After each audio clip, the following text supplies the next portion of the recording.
Test 1. You will hear a number of different recordings, and you will have to answer questions on what you hear. There will be time for you to read the instructions and questions, and you will have a chance to check your work. All the recordings will be played once only. The test is in 4 sections. At the end of the test, you will be given 10 minutes to transfer your answers to an answer sheet. Now turn to Section 1. Section 1. You will hear a conversation between a clerk from a moving company and a woman who wants to relocate to the United States. First, you have some time to look at questions 1 to 6.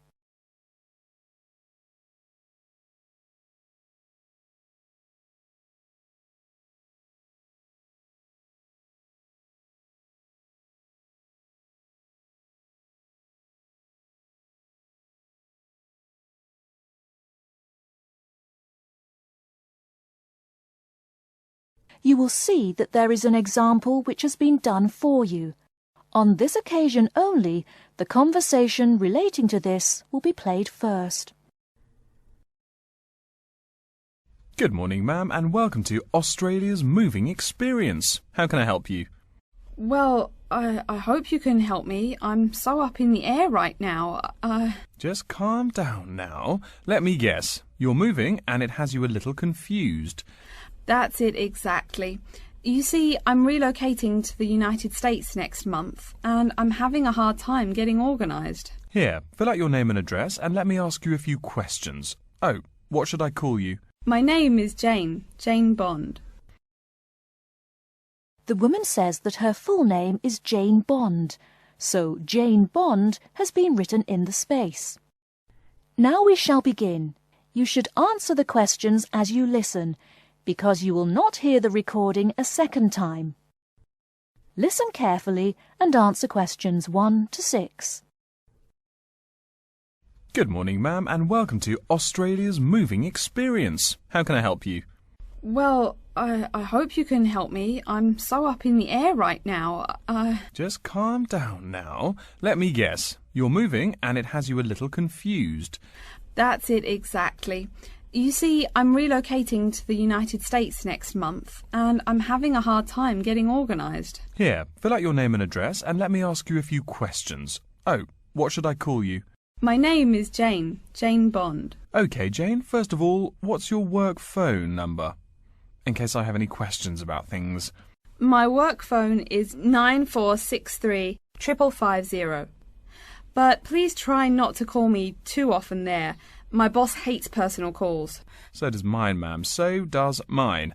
And what address should we ship your things to?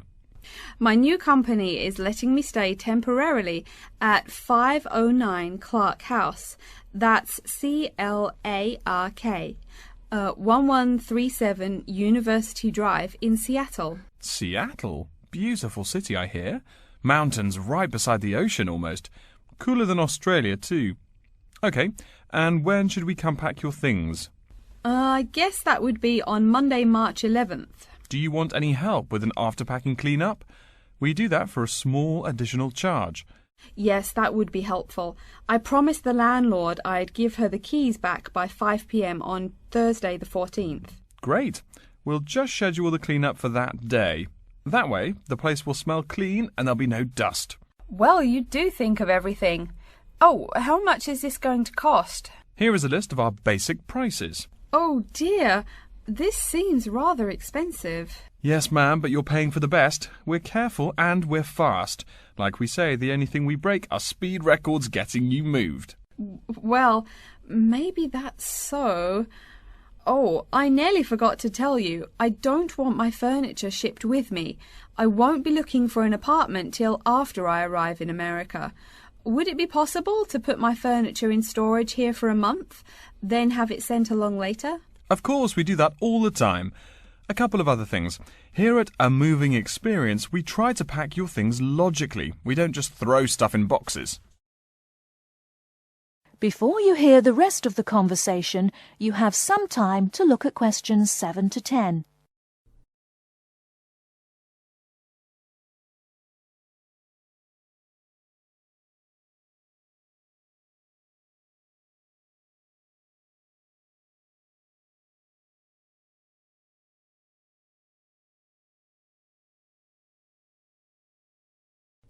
Now listen and answer questions 7 to 10. Do you have any special requests? You know, things you want packed in some special place so you know where to find them. Like what? Oh, I don't know. Things like dishes, maybe. Not to be rude, but you look like a lady who likes to eat. Ah, yes, I need my dishes and things where I can find them quickly. Great. We'll put those dishes and cutlery in what we call the emergency pack. Can you think of anything else? I do have an antique tea kettle my great-grandmother gave my mother. I wouldn't want to lose that. So I guess you'd better put that in storage with the furniture. Grandma's tea kettle with the furniture. Got it. Say, how about things like your alarm clock? You don't want to miss your plane on the big day, right? Well, you certainly think of everything. Yes, that's right. I'll also need my alarm clock where I can find it. Fine, we'll put that in your personal package. And of course, we'll give you a list of where we pack everything. So all you'll have to do on Thursday the 14th is grab your luggage on your way out the door. I couldn't help noticing the new CD player you're carrying. Is that a Samsung? Why, yes it is. One of their best. Cost me nearly $100, it did. Do you want to take special care of it? I mean, it's brand new. Take care of it, but nothing special. You can just put it in storage with the furniture. That looks like everything we need here. I guess you're all set. That was certainly quick. Thank you, young man. This has been a most moving experience. That is the end of Section 1. You now have half a minute to check your answers.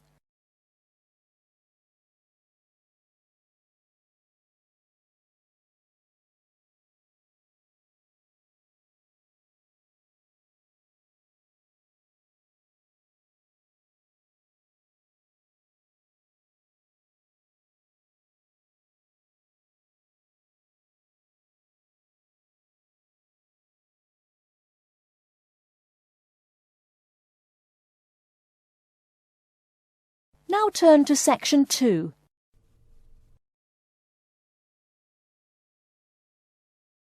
Section 2. You'll hear an introduction to a conference on computer system language learning. First, you have some time to look at questions 11 to 16.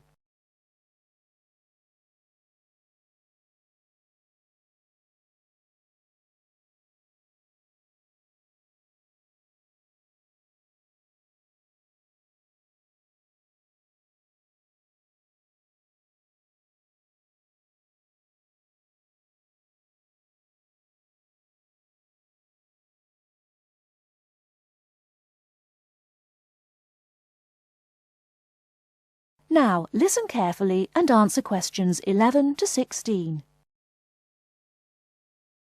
Good morning, everyone, and welcome to the second annual Wallabaloo Conference on Mastering Computer Languages.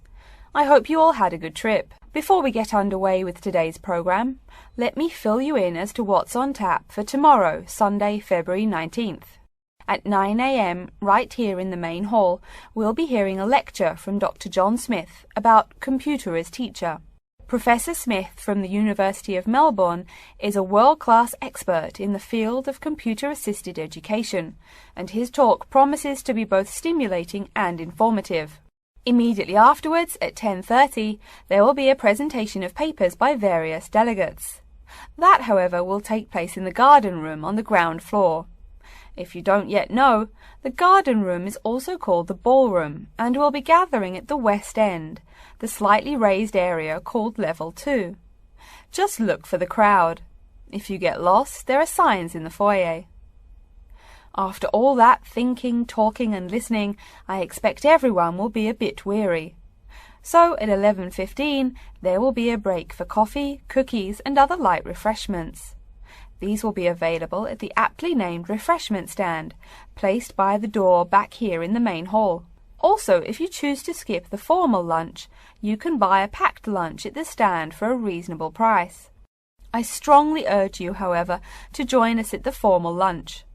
That won't be till 1 o'clock sharp, so you have time to stroll about town a bit. We'll be eating at the Seaview restaurant. The restaurant is located right here in the hotel on the top floor. It's a good dozen flights of stairs, so I suggest you take the lift on the ground floor, eh?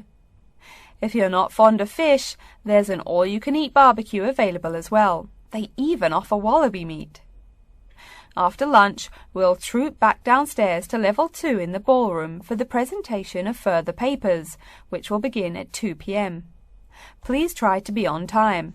I know you'll be a bit tired after lunch, but the ballroom echoes so with people coming in late.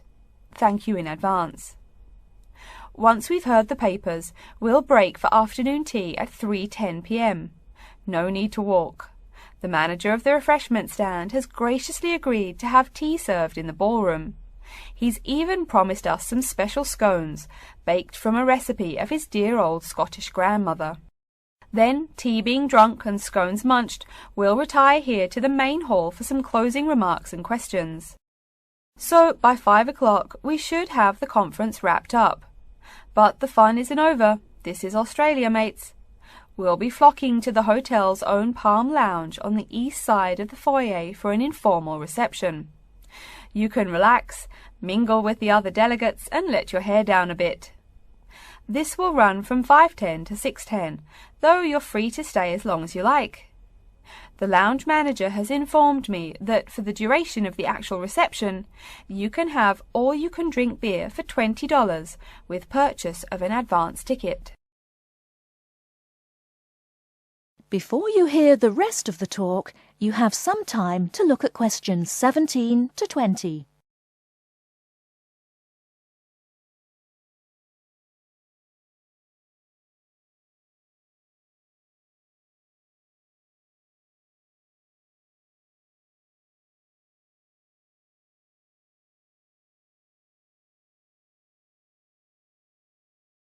Now listen and answer questions 17 to 20. And yes, tickets can be purchased from any conference organizer or at the front desk any time between now and the start of the reception. I suggest you come by tomorrow evening to pick up the tickets, since the conference hall only holds 800 people. That way you can also get your journey planned ahead of time and be sure not to miss this truly memorable conference. If you want cocktails, however, I'm sorry, you'll have to pay for those at the regular price. Oh my goodness! Speaking of paying, I see I forgot to tell you a couple of things. The first is about lunch. The charge for the lunch will be $15 for all you delegates. If you have guests with you, the cost is $25 for the general public and $6.50 for children under the age of 10. That's $15 each, not total for everyone. Another item is about the lunch menu. I very much urge you to try the fish. I mean, look at the restaurant's name, the Sea View. As the name suggests, it is a famous seafood restaurant. The chef is a Basque from Spain, and he really gets quite put out when people ignore his fish specialities for burgers or barbecue. If fish isn't your thing, though, try the steak.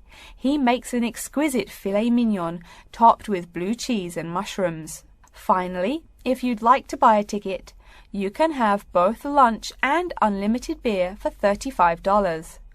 I should have mentioned that earlier, but I am a bit forgetful. Maybe I should avoid the beer after the conference, eh? Well, I've said my bit. Are there any questions? That is the end of section 2. You now have half a minute to check your answers.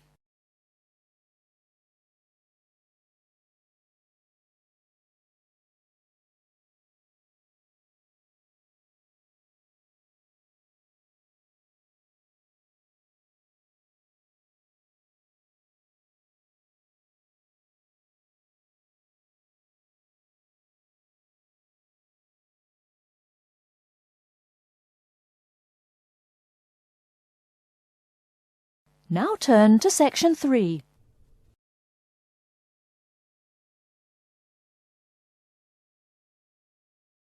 Section 3.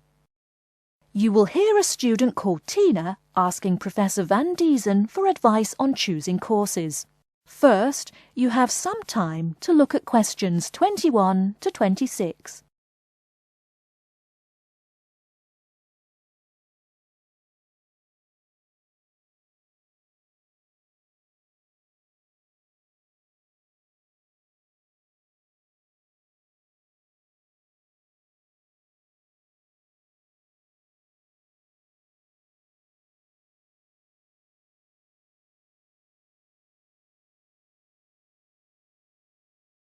Now listen carefully and answer questions 21 to 26. Hello, are you Professor Van Diesen? Yes, I am. And who might you be? Oh, sorry, my name is Tina. I'm a freshman here. They told me I should ask you for advice in choosing courses. Well, that's part of what I'm here for. Please come in and sit down. Now, what are your questions? I almost don't know. Everything is so confusing. Like, what is a specialized course? Oh, easy. A specialized course is one that is compulsory, meaning it's a requirement for your major, and regular, so you can't place out by taking a proficiency exam. That sounds pretty strict. Then what are all these general courses? I seem to have to take so many. Nothing to be alarmed over. These are courses open to all students and not directly related to your major. The university offers these general courses to choose so that you can become more well-rounded individuals. For example, I see you're a microbiology major, so it might be a good idea to take some literature or history courses so that you can know something besides all science. You mean these courses are like for fun? That might be one way to look at it, but don't tell the literature professor such a thing. Think of a general course as the opposite of a specified course. A specified course is one that pertains directly to your major. So, can I take any microbiology course I want? Let's see. Oh, those courses used to be open to microbiology students only. The good thing is now it's open to students on a flexible schedule, so it's not only for full-time students. So the answer is yes, if you have the instructor's permission. May I ask you why you chose microbiology? Well, I also like plain old biology too. You know, full-size animals. I might even become a veterinarian. Could I take some biology classes? Well, they are open to full-time students only, which I believe is what you are. I don't know how a freshman would get along with microbiology, though. I mean, most of the students presently looking into it are from off-campus. Off-campus? Yes, you know, people who use it in their work at hospitals, laboratories, even a police detective. Why did you choose microbiology, if I may ask? I don't think you quite answered that. Well, eventually I want to be a doctor. At least my dad tells me so. If I may say so, young lady, you seem a little uncertain. Still, I think that might be a good idea for a career. Of course, if you're thinking about being either a doctor or a vet, you should take some medical science classes before you even think of applying to med school. Great! What should I take? There is one small problem. The new medical sciences building is under construction, so there are no experimental facilities available until next year. I'm afraid you'll have to wait, but don't forget to take those courses at the first opportunity. Oh, bummer. Is there any other course you'd recommend for someone like me? Well, since you seem to like animals, have you ever thought about looking into environmental science? No, I never really thought about it before. Is it worthwhile? Quite. In fact, it's the fastest growing subject on this campus. Before you hear the rest of the talk, you have some time to look at questions 27 to 30.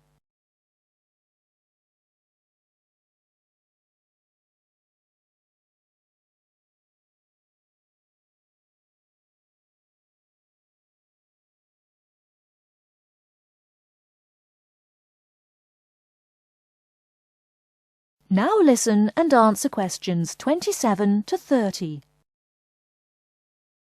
I'm sorry, I couldn't help noticing the long list of classes you've written out there. May I have a look? Oh, sure. Medical science, statistics, laboratory techniques, medicine, mathematics, computing. My, a bit of everything here. Is it too much? For your first semester, yes. What I suggest is starting out by taking the compulsory courses. Like we said before, the medical science can wait. Consider taking that in your sophomore year. I think I'd put off computing, too. I recommend to all freshmen that I talk to get the compulsory mathematics out of the way as early as possible, so take that one. It'll be one less difficult course you have to focus on when the science lab opens next year, and you have to catch up on classes like laboratory techniques. Your major also requires statistics, so you have to balance 2 math classes, and no doubt you should take that. Otherwise, get your required medicine course out of the way by taking something theory-based. Oh, of course, and your environmental science class, if you're interested. The others can wait, though I think computing is definitely a good idea, even though it's not required. I see, too, on your paper there you seem to have had high marks on the entrance exam. Yeah, I guess so. Don't be shy. Have you thought about applying for a scholarship? Do they have any? I mean, my dad is always complaining about how much money it costs him. In your department there are actually 3 full scholarships available. They cover tuition and provide $1,500 cash. $1,500 cash? Party! Please, miss, the money is intended more as a textbook allowance, not party money. If you promise to behave, I'll show you how to apply. Great, and thanks. That is the end of Section 3. You now have half a minute to check your answers.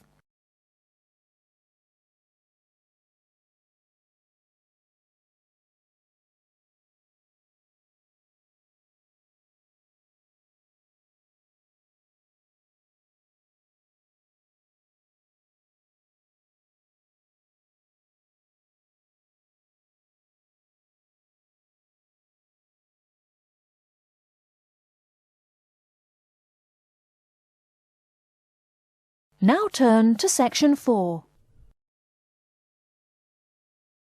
Section 4. You will hear a lecture about how to choose flooring materials.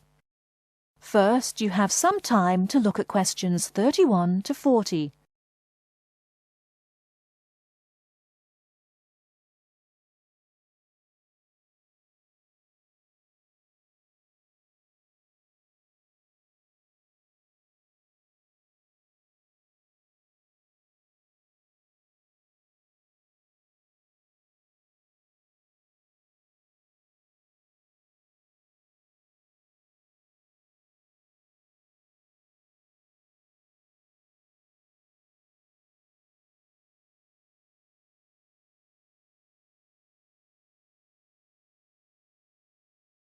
Now listen carefully and answer questions 31 to 40.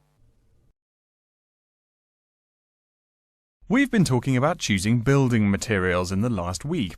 Now, a great many factors influence the choice of building materials. You can't make a house of cards, right? And people who live in glass houses and all that.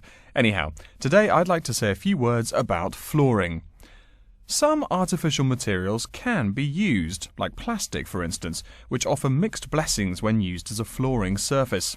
On the one hand, plastic is cheaper than nearly any other alternative, short of bare ground. Plastic also does not warp like wood. On the other hand, the best that can be said about plastic is that it looks like wood or stone. However, it cannot replace the real materials. As I have mentioned, I'm fixing up a new house. The decorator my wife hired told me plastic does a great job of looking exactly like plastic. Besides, it scratches easily, fades or discolours, and starts cracking within a year or two. So, if you're fitting out a sleazy hotel or plan to live in a trailer park, go with the plastic. Really though, for all intents and purposes, this leaves us with wood or stone as choices for flooring. Stone and wood are alike in at least one respect.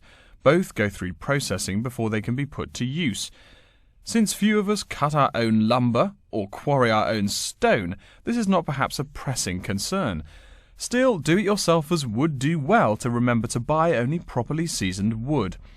Unseasoned wood warps, and a warped floor quickly becomes firewood, and its owner quickly becomes poorer. Likewise, except for dull-hued materials like slate or sandstone, most stone floors are polished before installation. The choice goes well beyond just wood or stone. Each type requires many further considerations. A few special remarks are called for when considering wood. For example, as always, aesthetics, personal taste and layout all play roles, as well as the type of house or room. Oh, and certainly don't forget the cost. When it comes to cost, a rule of thumb is that the softer and less exotic the wood, the lower the cost. In the US, for instance, pine is both ubiquitous and cheap. Mahogany is imported and exorbitantly expensive. If you're on any kind of budget when remodeling, it's really helpful to remember to go for the softer woods. Aside from cost, there are still lots of different factors that are important in choosing the best flooring for the job. Continuing with the example of wood, one must consider the effects of each type of wood on the mood of the room. When selecting the best wood to use, particular attention needs to be paid to its grain patterns, texture, and colour. In rooms where relaxation or deep thought is the aim, say bedrooms or the study, dark, strong-grained woods are the rule. Here, the grain ought to match the furniture for a feeling of homogeneity. In rooms where activity and motion are typical, the dining room or living room, lighter, finer-grained lumber is more suitable. In such a setting, the wood grain might be useful in offering a contrast to the furniture. This leads to a feel of subconscious excitement in keeping with the room's function. In either case, though, consult a decorator. It is a decorator's job to know what materials to use to fit the function of the room. Though some things about putting together a room are subjective and based on one's individual taste, materials appropriate to a room's function are much more straightforward. A decorator takes the needs of the customer and uses a mathematical formula rather than subjective words. Since feelings vary from person to person, verbal descriptions of wood types tend to be ambiguous. You want the wood you select, not something approximate. And if you do decide to do it yourself, remember that all wood must be treated with preservatives to enhance its appearance and preserve its natural beauty.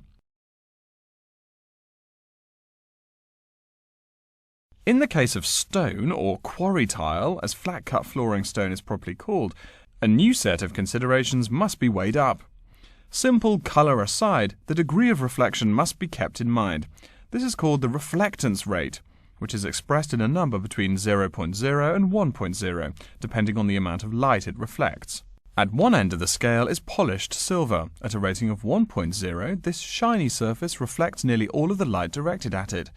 Numbers closer to 0 describe materials that absorb more light. Moving down the scale a bit, we see that plastic that has been painted white has a rate of 0.8, which makes sense. We know that the colour white reflects all other colour, while black absorbs all colour, and plastic itself is a relatively reflective material. Materials that are denser and darker have reflectance rates much closer to 0.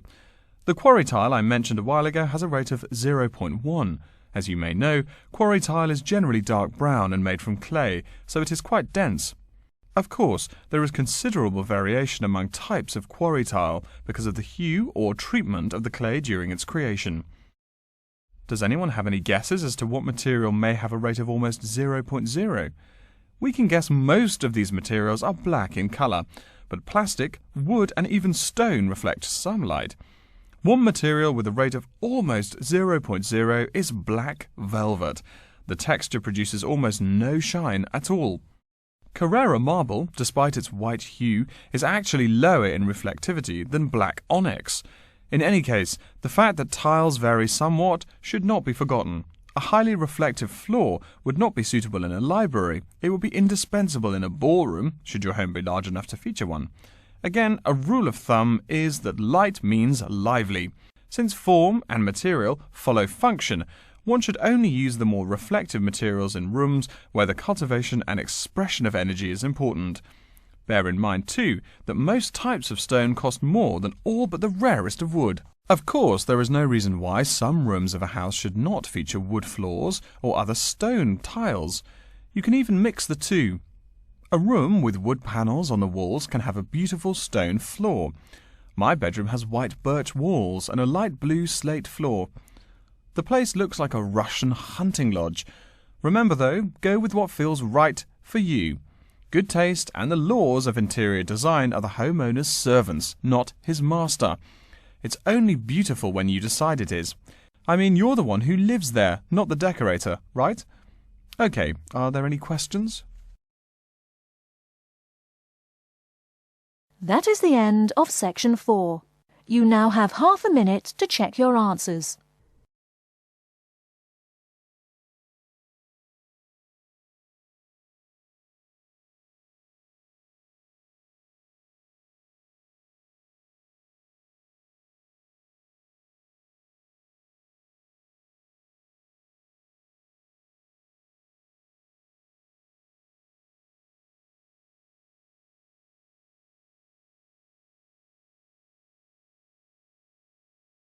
That is the end of the listening test. In the IELTS test, you will now have 10 minutes to transfer your answers to an answer sheet.